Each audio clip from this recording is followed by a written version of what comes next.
Okay, dear friends in Dhamma, we are going to start the first question and answer session. So as usual, Chandrika is ready with few questions. So we'll start with written questions. Yeah. Avasrai Bhante, we have received 4 written questions today. Right. Report number 1. Most Venerable Swamin Wahansa, I do Anapana meditation by looking at the breath on my nostrils. I can notice that the breath becomes subtle, but at times I feel sleepy. I can sit like this for about 40 minutes. There are days that I feel uncomfortable and I cannot concentrate on the breath. Walking meditation, I can do for about 40 minutes. I notice how the weight changes from one foot to the other and the roughness and smoothness as well. However, without any difficulty, I can do Metta and Buddhanussati Bhavana for about 1 hour. There are no disturbance. Looking for your guidance, Bhante. Theruvan Saranai. So basically, as you all know, Metta and say whatever that Buddhaguna, so those are samatha meditations. It gives some amount of blissful experience, quite joyful experience. So at the beginning of Anapanasati, you might not feel that amount of bliss. So that is kind of a disadvantage you can say at the beginning of Anapanasati, mindfulness on breathing. But on the other hand, we need to understand the clear difference, because in say Buddhaguna, say Buddhanusati or Metta, so we are working on the conventional level. So we have people, I am here, I am spreading Metta towards my friend, towards my mother, towards my father, towards all living beings. So we are in a fairly structured on that such kind of a conventional level. And similarly the Buddhanusati also, so we have the Buddha as a person, and we know his good qualities and we are reflecting those good qualities. So that makes the mind uplifted. So we are working on the conventional level. But on the other hand, if we consider the, say, Anapanasati, mindfulness on breathing, so we are going to little deeper. We are, as much as possible, we are calming down the mind, relaxing the mind, keeping its attention to breathing. So breathing is a kind of a natural phenomenon. You don't need any concepts, you don't need any words, language to know breathing. So you can recognize breathing. Breathing is there. So you can simply know that. You can simply be aware of breathing. So more and more you are familiar with breathing, then you are really grounding yourself. And whatever the conditioning happen in your mind become fairly less. And you are very much like connecting with your body. So body is a very neutral object. Say, unless you are going through some kind of a pain, some kind of a disease, so typically the body is more into a neutral kind of an experience.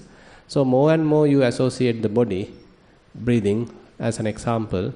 So your mind also calms down, relaxing, fairly become closer to unconditioned. So likewise, so there's such kind of a complete difference when compared with Metta, Buddhanusati and Anapanasati. So therefore, you may need certain amount of restraint in order to continue Anapanasati, because it might not give you enough satisfaction. But later things may change, because you recognize, okay, I am now fairly matured, I can be with the breathing, and there is no any kind of a huge excitement, huge happiness, but mind is very peaceful. Mind is calming down, relaxing, quite tranquil. And later, even breathing can bring a lot of happiness. Say, for example, as you are in the 3rd stage, say, knowing the complete breathing cycle, say, the beginning, the middle, the end of, say, in-breath, similarly the out-breath, and even the 2 gaps in between. So, if you are able to recognize all that, say, subtle areas, so that means you are completely in it. In it in the sense there are no distractions. Your mind is fairly concentrated and you are thoroughly investigating breathing. So at that level, almost like, so you are very much free from many hindrances and mind is fairly, say, concentrated. So therefore at that moment you might not have this kind of a complaint, rather than, say, each breath even can bring a lot of joy, a lot of happiness. So it depends. So later probably it also can vary to kind of a neutral object, but at that level you are fairly matured.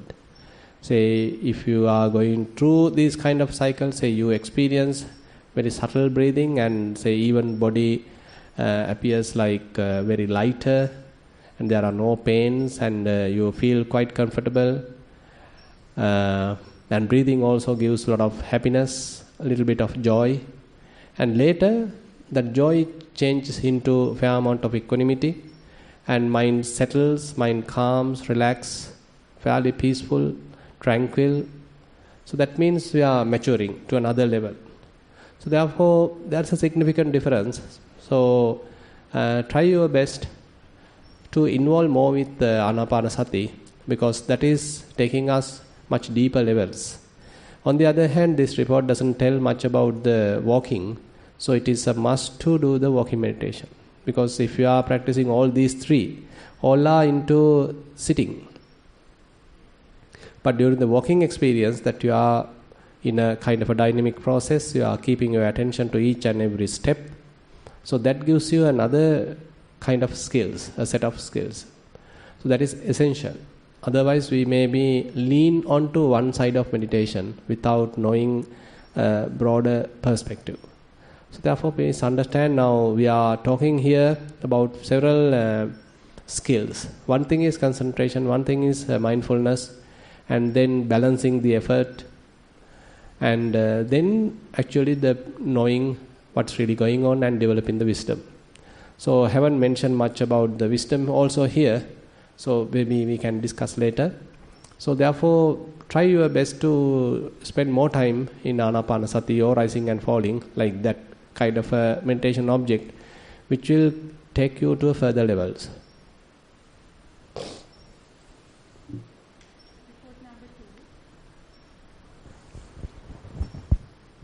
Report number 2. Venerable Swamin Wahansa. As a beginner, is there a way to motivate oneself to be consistent in the practice? Thero Sarana.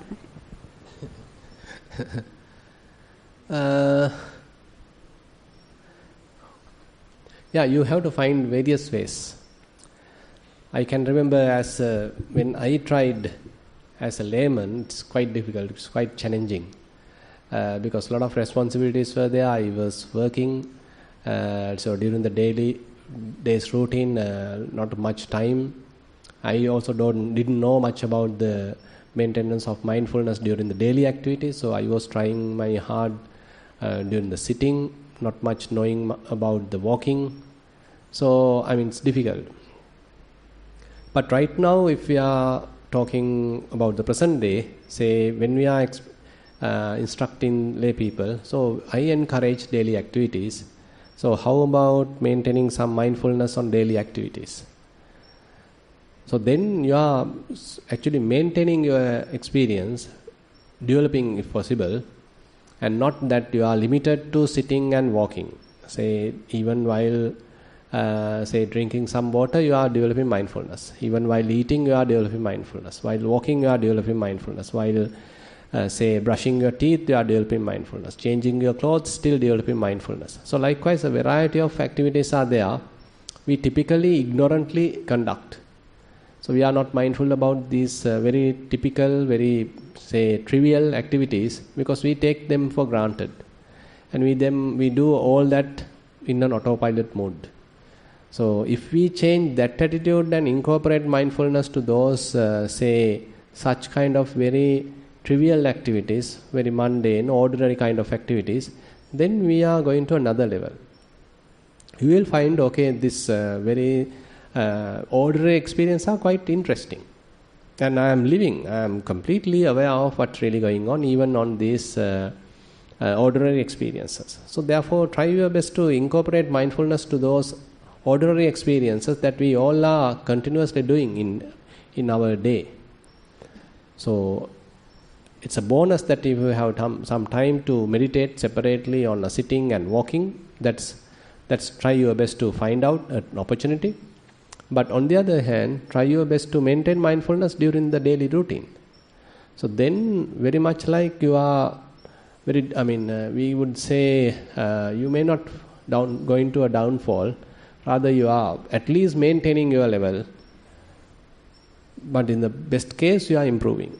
Because you are not stagnating, you are developing each and every activity. Probably you can remember, say, if you consider at the end of the day, so what are the activities I was not mindful?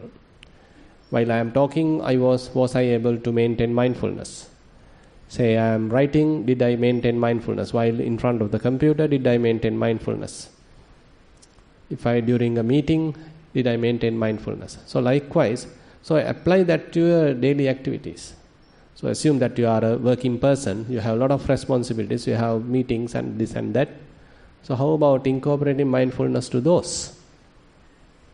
So likewise, it is a kind of a skill that we have to have even during daily activities, how to incorporate mindfulness to these daily activities. So then mindfulness practice is not something separate from us, rather it is incorporated to whatever daily activities, and then you find it quite interesting and challenging.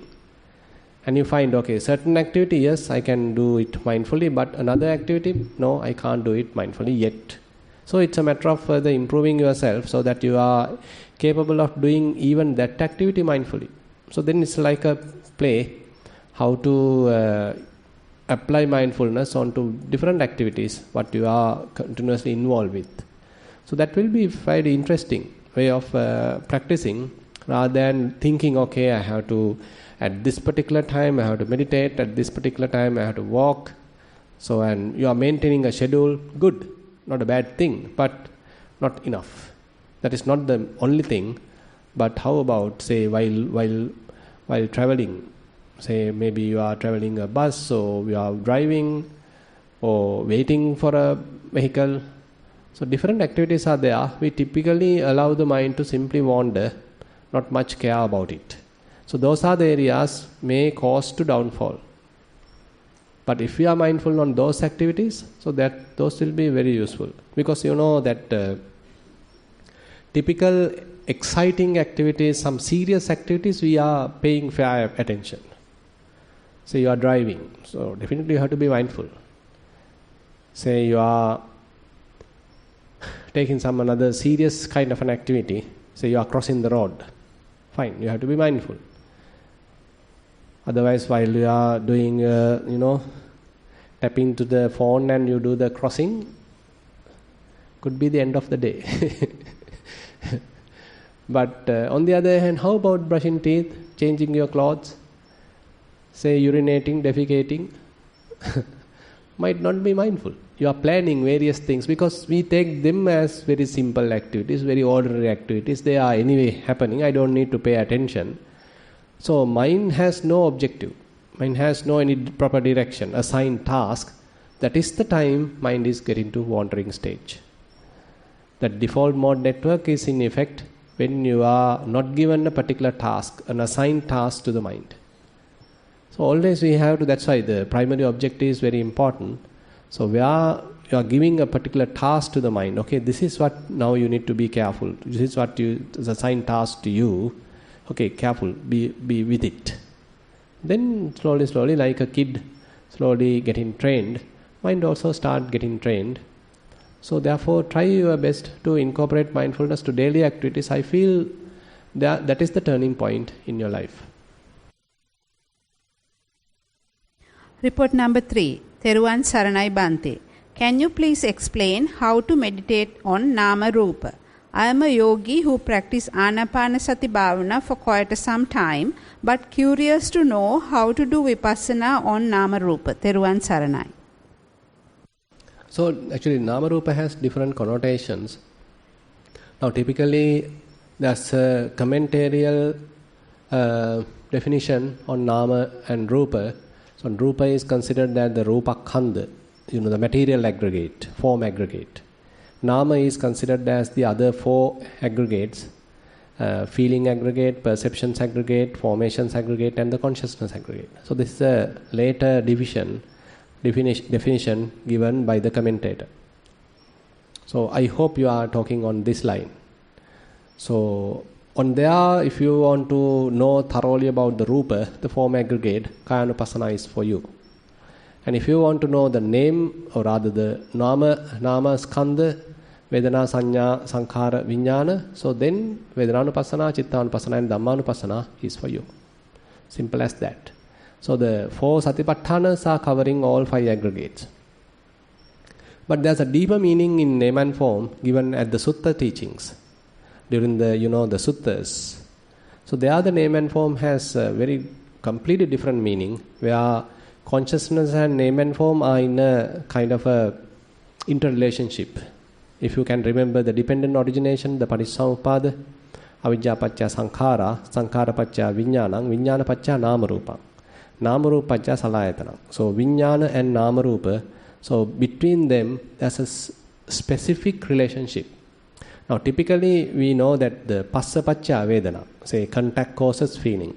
Not that feeling causes contact.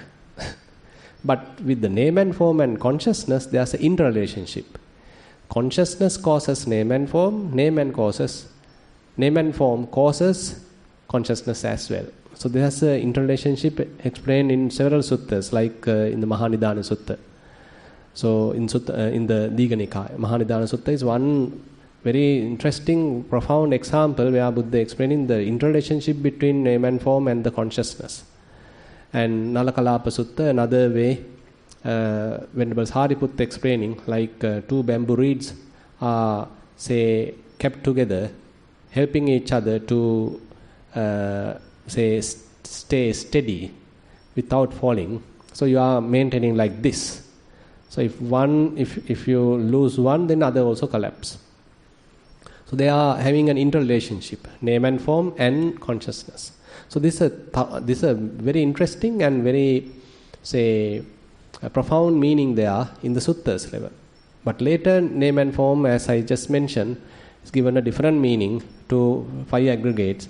So name aggregates are 4, and the form aggregate is simply the form part. So therefore, if you ask the first thing, say the 5 aggregates, then 5 aggregates can be recognized, thoroughly understood, experientially understood through the 4 Satipatthanas.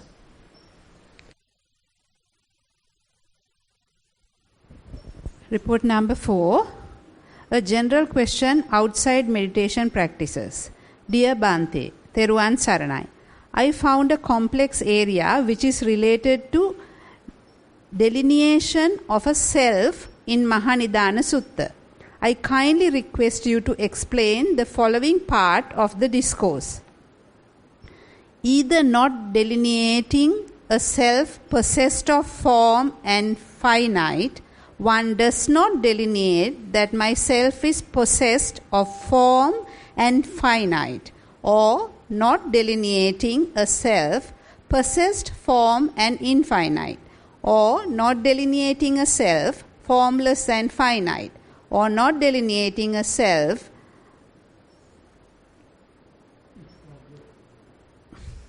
timeless and finite, I suppose, with metta. This is directly from the sutta, so I'm sorry if I made any mistakes. Yeah.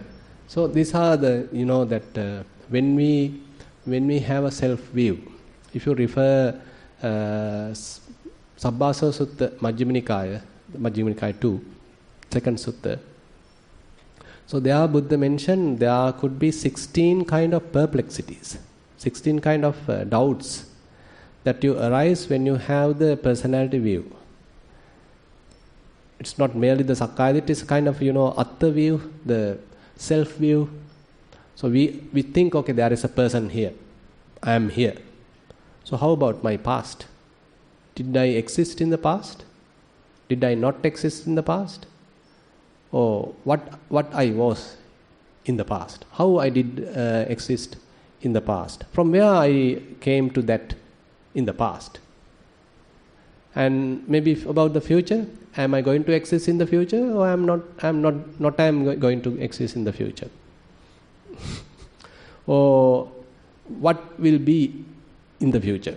Am I going to be a god? Am I going to be a human? Or am I going to be a dog? So who am I going to be in the future? How I will be in the future? And from where I will be going there? Or after that, where I am going ahead? Regarding the future. See, today, right now, presently, am I existing? Or am I not existing? How am I? Who am I? So how am I doing? I mean, from where did I come here? And after here, where am I going?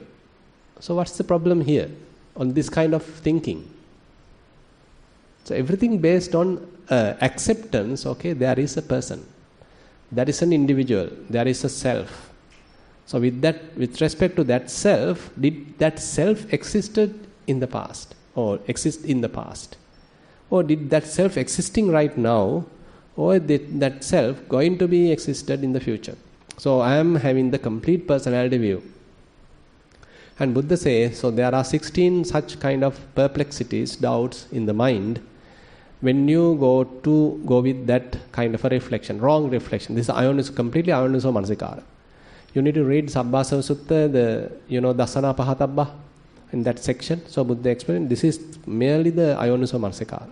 So if one continues like this, so as you pointed out through the Mahanidana Sutta, Buddha say, so there can be 6 kind of wrong views which can arise. So as you mentioned here, so I am trying to know the non-self by being a self.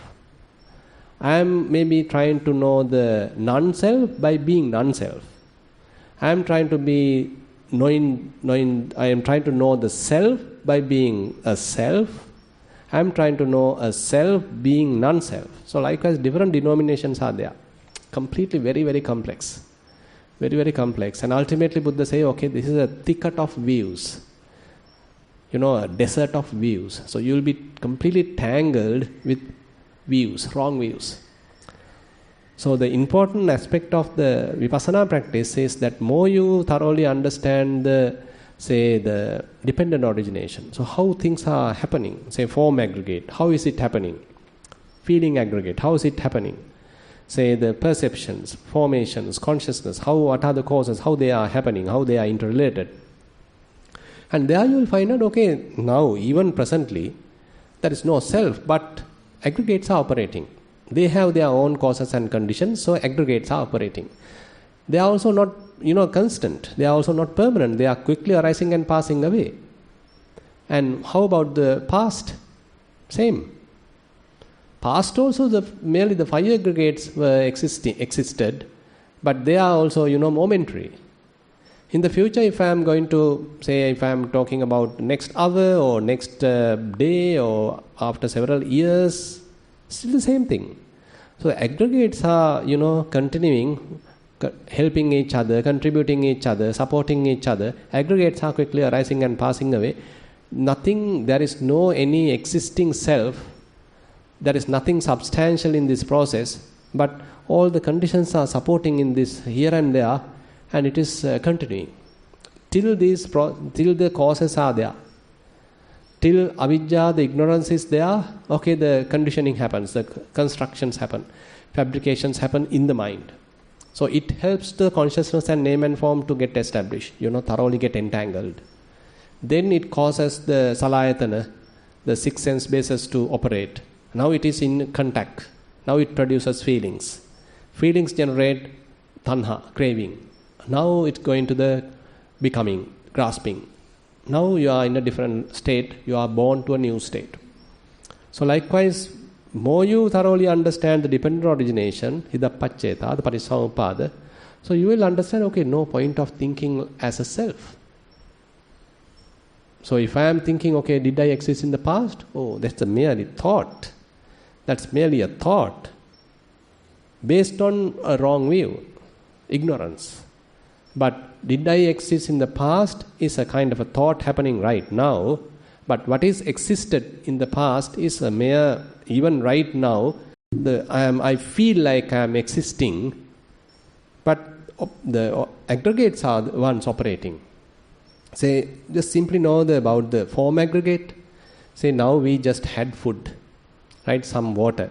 So everything is now burning inside, digesting. It is producing a lot of heat, a lot of energy. It is the one, giving us the energy, the nutrition for this form to sustain. So the body exists based upon all that causes. And momentarily, each and every moment we get oxygen from the air. And the heat is necessary. I mean, the proper temperature is required. So the temperature is also giving the conducive environment for this matter to exist. So likewise, so many conditions are there for this matter, the body, to exist. And similarly, the feelings. So if I am touching the ground right now, there is a contact happens. So the feelings are there. Say, I might have various perceptions about you, certain perception about him, another perception about the country, another perceptions. I may be harboring certain perceptions right now. And probably I may be thinking. I have various, volitions, intentions. I need to do this, I need to do that. Even right now, I have certain intentions. And more than that, say I am looking at you, I can see. The seeing happens, I can hear, hearing happens. So this is what ultimately we think, okay, I exist. So we give the terminology, okay, I am existing. I am here, I am at Kalalgoda. I am talking, I am listening. This is how we interpret. But actually in the ultimate sense, what is happening is these 5 aggregates are operating. That is what has happened in the past, happening right now, going to happen in the future. That's it.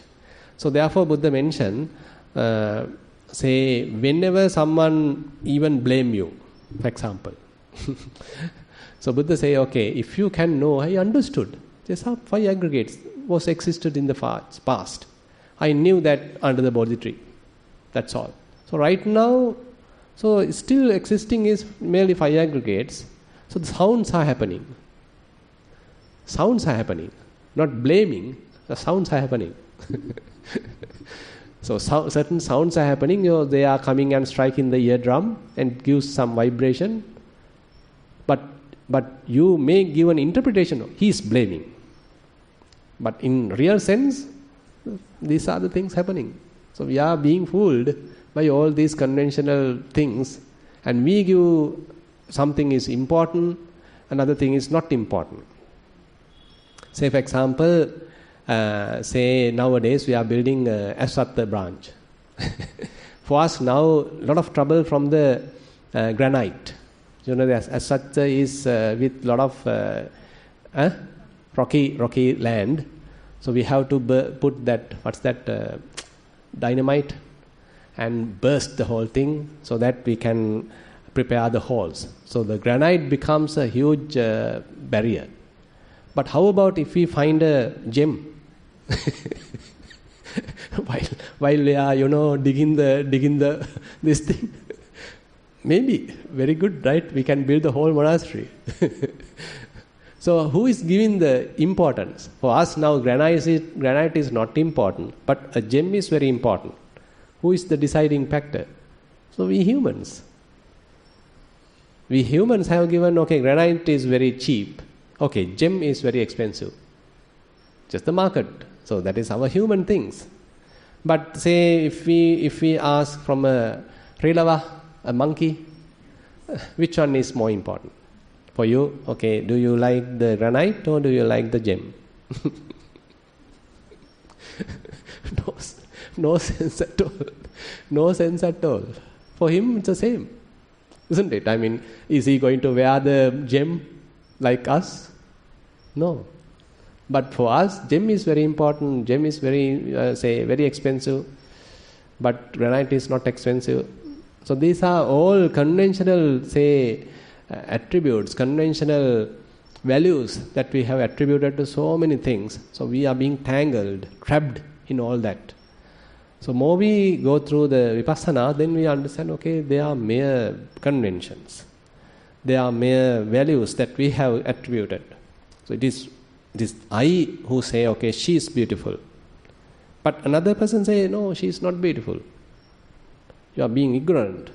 Why are you going after her? Say, for example, a youngster. Now he is fallen in love with one girl. Without her, now he can't even, eat. But mother blaming him. Son, what is happening to you? Just eat. But for the mother, no much value. So, is that girl the problem?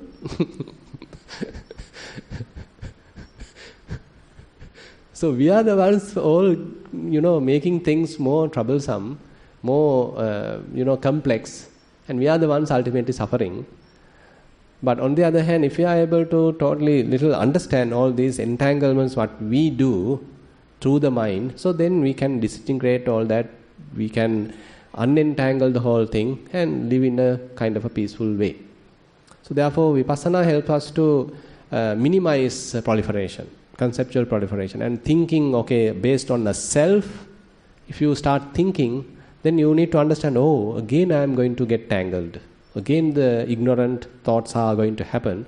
So you recognize that at that level, at that moment, and need to abandon that. That's what called ahankara, mamankara, mananusaya. Ahankara, so I-making. Mamankara, mind-making. Mananusaya, so you are developing kind of a measurement. I am here, you are there, I am good, you are bad, I am superior, you are inferior, I am black, you are white, whatever the way. So I do a kind of a comparison. So all that conceit. So basically, so if we are able to recognize that kind of thinking going on in our mind, so if we can recognize that and abandon that, then no problem. So mind remains calm. So you know that it is not a must to prepare a self to continue our life. Now say after Buddha's enlightenment. So he lived 45 years, but no self. He by the way, he used the language. Monks, I am the Buddha. I was born like this in a previous life. He used the terminology, but he knows this is merely a terms. This is merely terminologies. This is a mere language, a convention. Other than that, there is no any intrinsic value to these things. So mere for communication, to communicate among ourselves, we are using all this. Other than that, there is no any intrinsic substantial thing as such. So very interesting.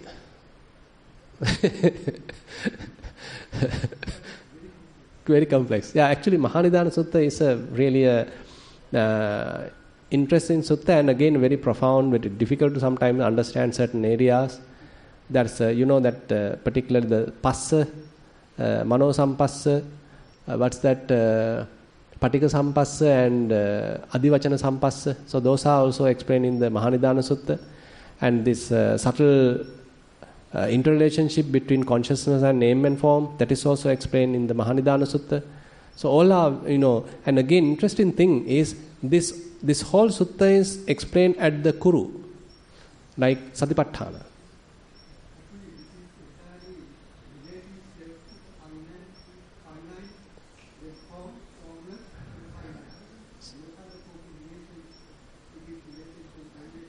Sorry, can you repeat? No, switch it on. In this particular para, what it's related is delineating of self to the form and finite, as well as formless, finite and infinite. That's the relationship it's talking about. That was the para actually I sort of basically mentioned. So form finite and form infinite. Yeah, that's 4 combinations actually. Different combinations. Yeah, so it was not possible for me to understand actually. So that's what I was going through blogs and various things, but it was so difficult how the self is relating to finite. Form of course can understand form and formless, because there are formless teachers also in certain realm, it seems, now according to the sutta. But finite and infinite I could not understand, because my dimensions were not enough to understand that. Now that's another very interesting area, that there are certain questions that Buddha kept aside, not answering. Indeterministic questions. There's an interesting Pali term for that. Abhyakata prajna. There are indeterministic questions. So someone is asking, Bhante, is the world finite or infinite? So what is your answer? So Buddha kept silent. Actually, it has gone to such a deep level. When it's describing about the name and form, it says, form consciousness as a requisite condition comes and form, thus it has been said. And this is the way to understand how from the consciousness as requisite condition comes name and form. If consciousness were not in this descent into the mother's womb, right. Name and form take shape in the womb. So that is the interrelationship. That is the interrelationship between name and form and the consciousness. Consciousness. How it is going into human being.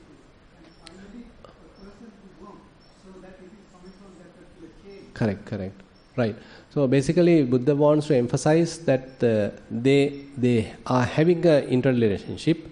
So name and form descends to the mother's womb, and there it kind of germinates, and then the being is born. But if not there is consciousness, or if not there is name and form, this whatever the generated embryo will not grow. So both are essential. Name and form and consciousness are essential for the embryo to grow and ultimately become a childbirth, a proper childbirth to happen. So that's any of these are absent, then nothing going to happen. So ultimately mother will, not going to give a proper birth. Yeah. Then the Buddha asked Ananda. From when will Ananda Buddha if it is not there in the mother's womb, exactly. How a person, human being, can have a form and name? No, can't have. Yeah. So then Ananda says, yes, but it can't. Yeah. So if there is no descent of name and form, or if there is no proper support coming from the consciousness, then there can't be a proper birth to happen. Yeah. So likewise, the kind of emphasizing the name and form and the consciousness, so they are interrelated, supporting each other. So it's essential for continuation of the birth, the birth process. With your permission to explain you that there was a recent research has been done in a US university. I can't remember the name of the university. It's in UK actually. It says they have taken about 25 babies, 1 week old, and they have given a beautiful picture to show that is those babies. And 90% of babies has been responded to that.